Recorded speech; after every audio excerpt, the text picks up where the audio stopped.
Of the many children of Queen Marika, there are a set of twins who have been born as Omens: Morgott, the Grace-Given, and Mohg, the Lord of Blood. In order to understand these two, we must first know what Omens are. But this is actually quite hard to answer as we don't really have any solid information of this. But there are speculations. So what do we know about Omens? Omens are accursed beings born with horns growing throughout their body, and they harbor cursed blood. They also seem to be born at a certain degree of randomness. They can be born from commoners, where their horns are cut out from birth, and they are unlikely to survive the process. But if they are born from nobility, their horns are left alone, but they are shunned away forever to the sewers of Leyndell to hide them as a defect. If you go down the sewers, you will still see several Omen there. Though their chains have already been broken, they still stay within this decrepit sewer for many reasons. And despite the harsh treatment that they get, all the Omen want is nothing more than to be loved.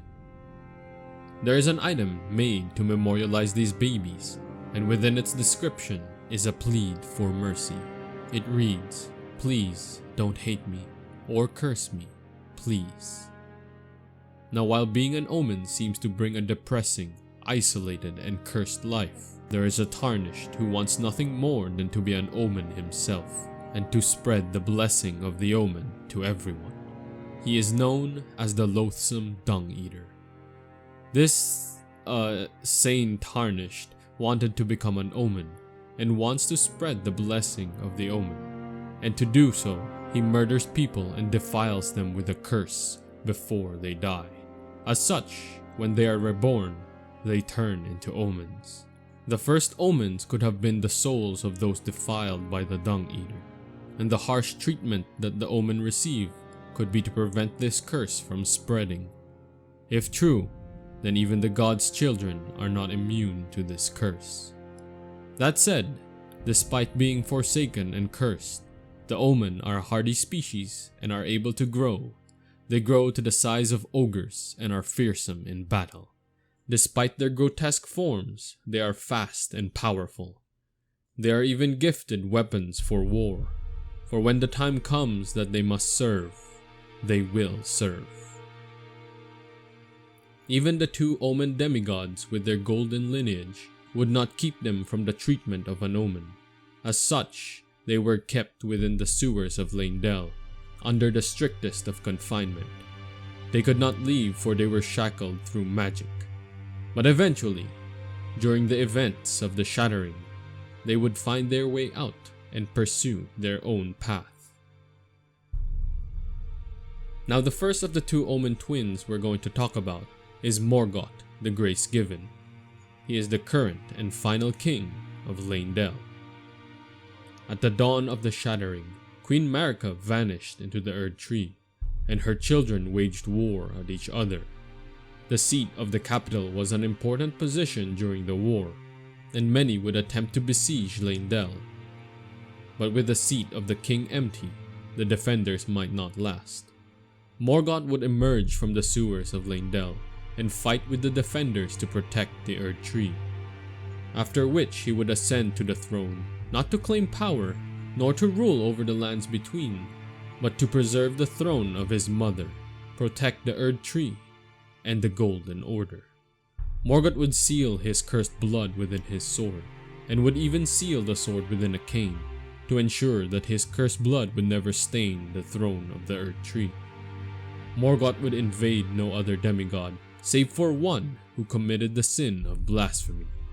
For Morgott still believed in the rule of his mother, Queen Marika. Once the Shattering had begun, Leyndell would come under siege by one who carries the Hawk Crest, and the defenders would fight with all their might. And there would be talk and legends of an Omen who would slay countless champions, and he would come to be known as Morgott, the Fell Omen. He would be a horror to those who harbor ambitions for the Erd Tree. In truth though, Morgott and Morgott are one and the same.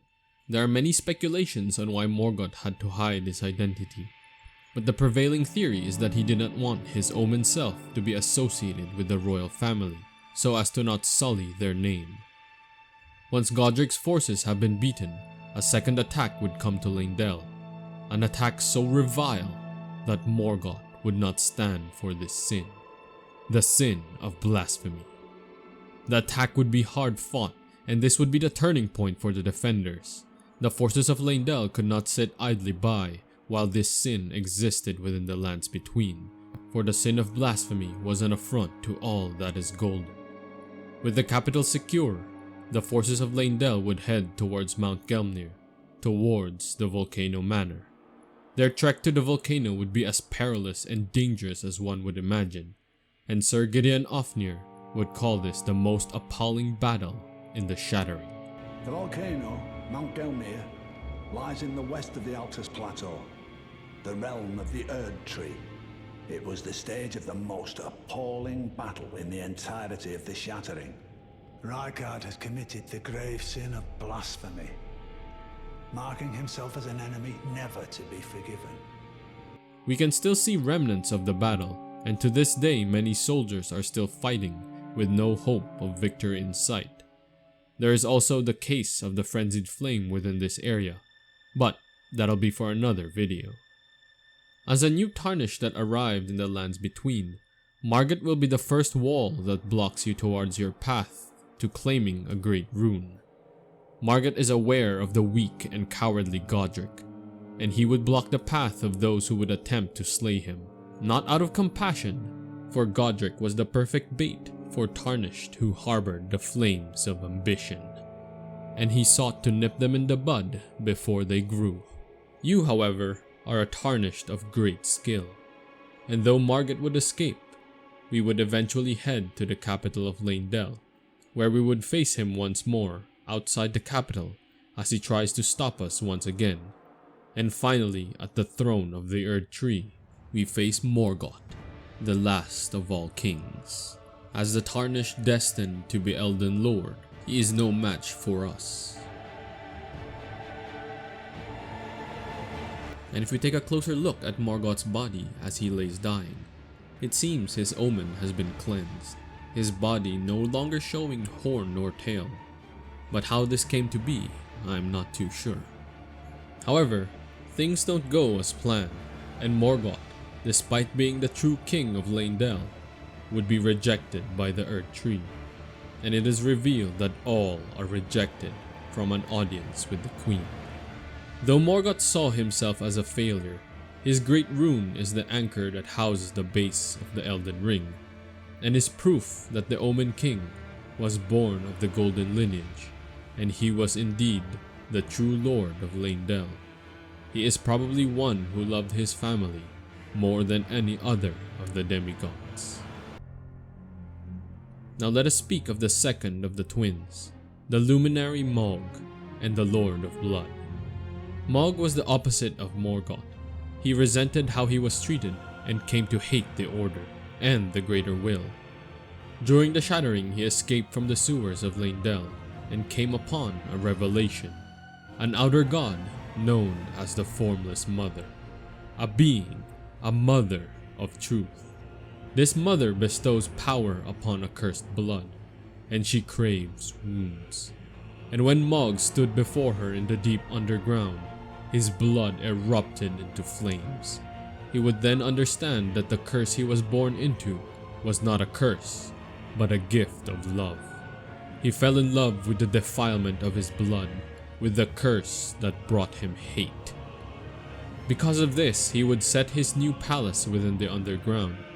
But even after leaving the sewers of Leyndell, he still protects the chamber deep within. He protects the path towards the frenzied flame, probably a measure put in place to keep those who seek the frenzied flame out. But I can't say for sure if this is actually him or simply an illusion that is similar to Ranni's spell with Rennala, or like Godfrey's spirit in the capital of Leyndell. What's for sure though, Mohg protects the final hidden passage towards the frenzied flame. Now we could talk about the great dynasty he is attempting to build, but in truth his dynasty was doomed from the start, and it may be nothing more than the ravings of a lunatic, for his dynasty is filled with nothing but promise of fake power. His great rune is an accursed rune. It is similar to Morgott's rune, but he filled it with accursed blood. The followers outside his capital are nothing but husks, used to give up their blood for the luminary's demands. His only true followers are the sanguine nobles who revere him, as they intend to claim a noble rank within his dynasty, should it come to pass. Even the white masks such as Varre were simply abducted and coerced into service by promising them false power. His dynasty seems so devoid of followers that they would seek to recruit tarnished from beyond the lands between. But they also ensure that the delusions of the two fingers do not encroach, and only those deemed worthy by Varre are to be recruited. Aha! Your intuition serves you well. My doubts had been piling up, you see. The words of the two fingers cannot be trusted. Truly, naught but rambling, senile delusions. I believe that when the Elden Ring was shattered, the two fingers were corrupted, their guidance skewed. Even worse, the fingers harbor no love for our kind. That's the part that irks the most. Oh, I have a gift for you, something fit only for the wise. A means for circumventing the draw of the two fingers. Give it a try, won't you? And if it please you, may we meet again. I've high hopes for you, my lambkin. Varre acts as a guiding hand for you in the start of the game to build your trust, and eventually he enables you to slay other tarnished. Then once you've proven yourself, he recruits you to join the dynasty as a Knight of Mohg. Upon your arrival though, you will find that the dynasty has no other knights.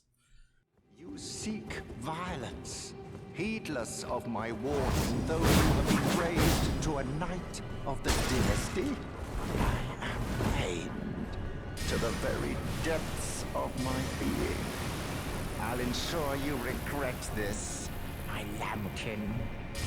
Enjoy your miserable death.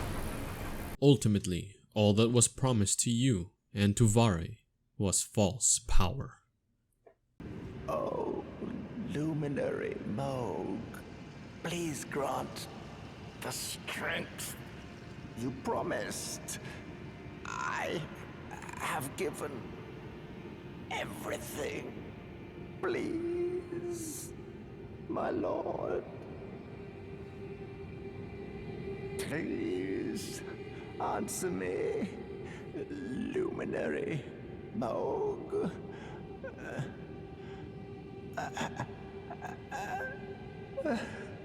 Bless the Mohgwyn dynasty with love.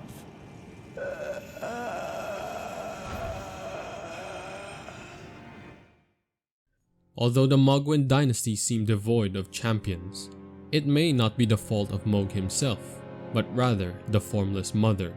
For while the Formless Mother grants power to those of accursed blood, its power also turns them into bloodthirsty invaders. And the bloody fingers that may have invaded you are able to do so thanks to the power of the Formless Mother. The cursed blood can be gifted or cursed to another, such is the case with Okina and Eleonora. Their weapons are stained with the cursed blood, driving them forever to invade others. As such, the champions of Mohg are much too busy attempting to sate their bloodlust. A true testament of Mohg's lunacy is when he stole Miquella the Unalloyed.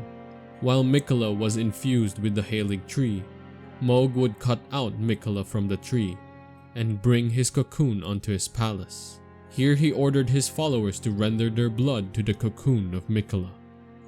Drench the walls with blood, feed the cocoon blood, for he believed that Miquella's awakening would herald the dawn of his new dynasty. However, no matter how much blood he gave, Miquella would never wake from his slumber.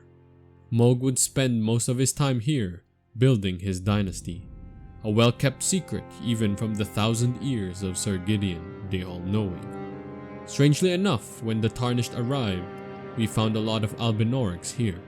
But to be honest, I think they're not here to worship Mohg, but rather, they're here because Miquella is here. Mohg's obsession with love, between the Formless Mother and quite possibly Miquella's ability of infatuation, drive Mohg's actions. He attempts to raise Miquella to godhood and in service of the Formless Mother, all for the sake of their love. Godfrey has shown affection for Morgott upon his return, but both Omens seek nothing more than the affection of a mother, be that from Queen Marika or the Formless Mother. Who knows how different their life could have been if they weren't cast out from birth. Perhaps these are the souls the loathsome Dung-eater wishes to save, with the disgusting blessing he seeks to spread. For if everyone was an Omen, no one will be.